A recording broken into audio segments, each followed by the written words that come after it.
Agaseke k'amakuru mu Karere ngapfunduriye muri Kongo Kinshasa. Ubutegetsi bwa Kinshasa bwavuze ko nta gahunda bufite yo kujya mu biganiro byatumijwe na Tabombe cyoza tegeka Afurika y'Epfo bigamije kuzana amahoro mu burasirazuba bw'iki gihugu. Ibinyamakuru byanditse ko umuryango washinzwe na Tabombe cyori watumiye leta ya Kongo n'abayirwanya mu biganiro. Barimo perezida w'inteko ishinga amategeko y'iki gihugu Colonel Nangu kuri F7 ndetse na Kabila Kabanje wabaye perezida wa Kongo. Umuvugizi wa leta ya Kongo bwana Patrick Mo yabwiye abanyamakuru ko ibiganiro nta gaciro bifite, nta muntu uzabyitabira kuko bije imburagihe. Ikinyamakuru Media Kongo cyavuze ko bwana Mo yabwiye abanyamakuru ko ibiganiro bya Tabombe ari imburamumaro bidashishikaje abanyekongo. Ati ubu twatangiye ibiganiro n'u Rwanda n'abambari barwo baduteye mu biganiro bibera muri Amerika na Doha. Abanyamadini bacu bazanye umushinga watugeza ku mahoro. Ibyo biganiro birahagije ku buryo twumva ko Kongo Kinshasa nta mpamvu ifite yo kujya mu bindi biganiro. Inzira twarayitangiye nibajyana ibintu byabo. Umuryango wa Tabombe wategetse Afurika y'Epfo ku 1999 kugeza 2008 wari watumiyeho mu butegetsi bwa Kongo Kinshasa n'ababurwanya mu kiganiro cy'amahoro. Uyu muryango uteganya ko ibiganiro bizaba mu gihe cy'inama ngarukamwaka y'amahoro y'umutekano wateguye izabera muri Afurika y'Epfo kuva tariki 6 z'ukwezi kwa 9. Abatumiye muri ibyo biganiro barimo abagize guverinoma ya Kongo, abakorera mu bya perezida Kedi nk'umujyanama we Desire Kashimire Birande Kurongere, Joseph Kabila wategetse Kongo, Moise Katumbi, Vitali Kamere, Martin Fayulu,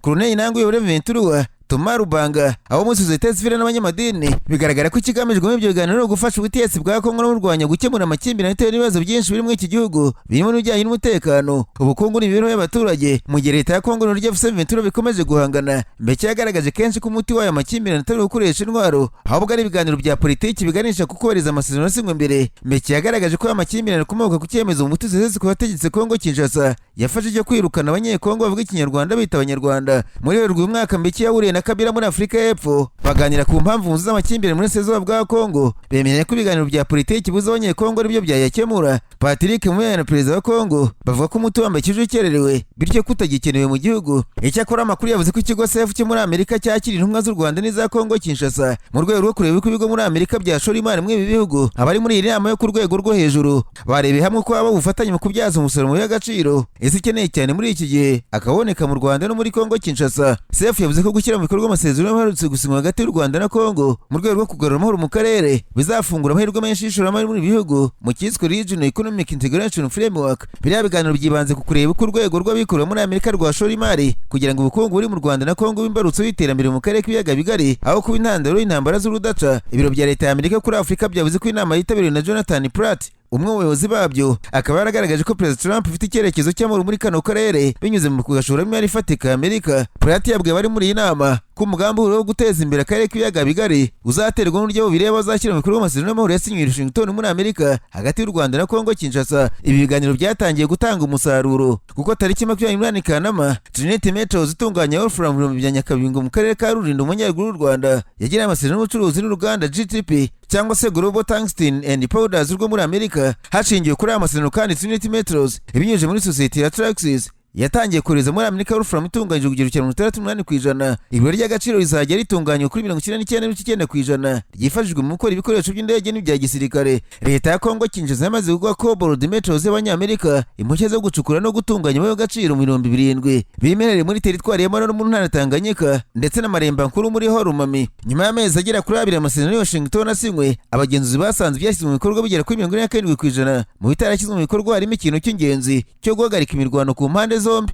Nararanganije amaso ibinyamakuru byandikirwa muri Kenya. Abanyamakuru bakiza amakaramu ku mpapuro barandika. Manitswe abagabo mu ntara Kirinyaga muri Kenya ngo bugarijwe n'ihohoterwa rishingiye ku gitsina bakorerwa n'abagore babo, cyane cyane gukubitwa nk'izakabwana. Abategetsi mu nzego z'ibanze bavuze ko abagabo muri intara benshi bakubitwa bakinumira banga kubicibwa babwirwa ko badashoboye cyangwa se kumva ko hariho umugabo ukubitwa n'umugore we. Mu kugaragaza ko ikibazo gihagaze, abayobozi mu nzego z'ibanze muri iyo ntara bavuze ko ari abagabo 3 baherutse gukubitwa n'abagore bishakiye ndetse umwe ngo ararembye mu bitaro bikuru by'intara kuko umugore yamuteye imbugita inshuro 8 aramuzahaza. Hari abagaragaza ko leta ya Kenya ikibazo cy'ihohoterwa rishingiye ku gitsina yashyize imbaraga ku bagore n'abakobwa gusikirangiza ko abagabo bohoterwa kugeza ubwo abagore babikora bumva ko ari ibisanzwe kuko nta gikurikirana niba ku mugore wazonze umugabo. Abategetsi mu ntara bavuze ko ari raporo bakoze bazashyikiriza Perezida William Ruto imwereka ko ikibazo cy'ihohoterwa rishingiye ku gitsina gihagaze mu ngo ndetse banamwereka inzira yakoreshwa mu kurwanya ubwicanyi bukorerwa abagore mu ngo zo muri Kenya. Hanyuma ariko kandi icyemezo cya Perezida wa Kenya Dr. William Ruto cyo gushyiraho itsinda rishinzwe gukurikirana itangwa ry'indishyi z'akababaro kwagizeho ingaruka n'imyigaragambyo yabaye muri iki gihugu kuva 2017 cyakumwe mu gukora n'impirimbanyi z'uburenganzira bwa muntu zatanze ikirego zigaragaza ko kinyuranyije n'amategeko.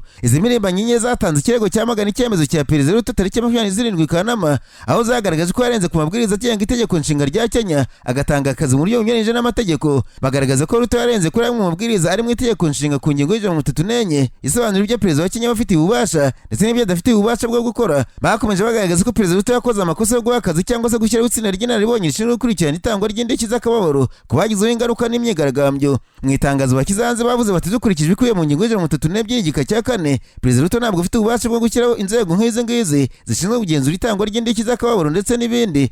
Izi mpirimbanyi zagaragaje ko Ruto atigeze atangaza igihe itsinda rizabaho kandi rizaba rihembwa umushahara uvuye mu mafaranga abaturage basora. Imiryango y'uburenganzira bwa muntu muri Kenya yashinje polisi ya Kenya kwica abantu basaga 33 muri imyigaragambyo yo kwamagana ibyari byavuye mu matora y'umukuru w'igihugu yo ku itariki 8 Kanama 2017, ubwo abaturage bigaragambyaga polisi n'izindi nzego z'umutekano zashatse kubatatanya. Barahangana mu duce twa Matare, Kibera, Babadogo, Dondoro, Kurugoco, Kariyubangi, Kawangware, birangira benshi basize ubuzima. Agaseke k'amakuru mu karere ngapfunikira muri Uganda, abanyamakuru bakoze ba muri no barandika banditswe impirimbanyi n'abanyapolitiki bagaye ubutegetsi bwa perezida Museveni bwemeye kwakira abimukira birukanwe muri Amerika nyuma y'igihugu gisangana umutwe w'urutoroshye impunzi zirenga miliyoni 2 zicirwa n'inzara muri Uganda. Ikinyamakuru cy'abanyamerika CNN cyavuze ko Depite Buremuse mu Uganda utavuga na leta y'Uganda yamaganye iki cyemezo, yavuze ko bene izi gahunda zifatwa mu nyungu za perezida Museveni kuko inteko ishinga amategeko itabazwa ngo itange inama. CNN yavuze ko Uganda yemeye kwakira abantu batazwi umubare bazirukanwa muri Amerika ariko bakomoka muri Afurika, ibizatuma zaruba rw'Amerika yashaka kwikiza ibiri kuzoreza muri Kampala.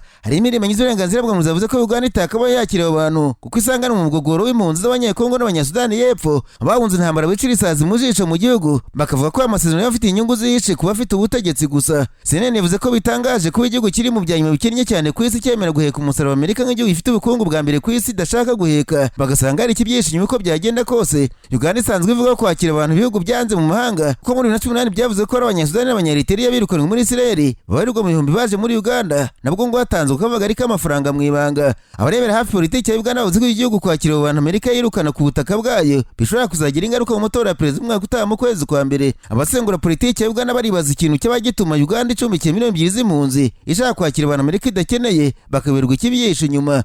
Perezida Museveni ngo yerutse kuganira na Minisitiri w'Ububanyi n'Amahanga wa Amerika Marco Rubio, bavuga ko iyi gahunda igamije gufatanya mu bikorwa by'iterambere n'ubucuruzi. Uganda ibaye igihugu cya 4 muri Afurika y'ibihugu bikennye byemeye kwakira abantu Amerika iri kwirukana ku butaka bwayo birimo Rwanda, Sudani y'Epfo na Eswatini. Nk'ubu ikinyamakuru The Guardian cy'Ubwongereza cyavuze ko u Rwanda rwakiriye abimukira 7 baturutse muri Leta Zunze Ubumwe za Amerika nka bimwe mu bikubiye mu masezerano ibihugu byombi biherutse gusinyana. Ni amakuru yemejwe n'umuvugizi wa guverinoma y'u Rwanda Madame Rwanda Makuru, uvuze ati itsinda ry'abantu 7 bagenzuwe ndetse bakanemezwa ryagize mu Rwanda hagati muri Kanama uyu mwaka. Yavuze ko abimukira bacumbikiwe n'umwe mu muryango mpuzamahanga ndetse basurwa n'ishami rya Loni ryita ku bimukira n'inzego za leta zishinzwe imibereho myiza. Makuru yavuze ko abimukira 3 bifuza gusubira mu bihugu byabo bakomokamo mu gihe abandi 4 bifuza gukomereza ubuzima mu Rwanda. Gusa ntiyatangaje ibihugu bakomokamo, ati yatiteye ku byo bakeneye by'umwihariko bose bazahabwa ubufasha bukwiriye ndetse barindwa na guverinoma y'u Rwanda. Mu ntangiriro za Kanama uyu mwaka nibwo hatangaje ko u Rwanda rugiye kwakira abimukira 50 baturutse muri Leta Zunze Ubumwe za Amerika, hari mu bihugu byombi bisinye amasezerano yashyizweho umukono muri Kamena y'uyu mwaka binyuze mu biganiro by'impande zombi. U Rwanda rushobora kuzongera umubare w'abimukira rwakira ukarenga 25. Abo bimukira ntabwo bazaguma mu Rwanda mu gihe batabyifuza, ahubwo bashobora no kwerekeza mu bindi bihugu.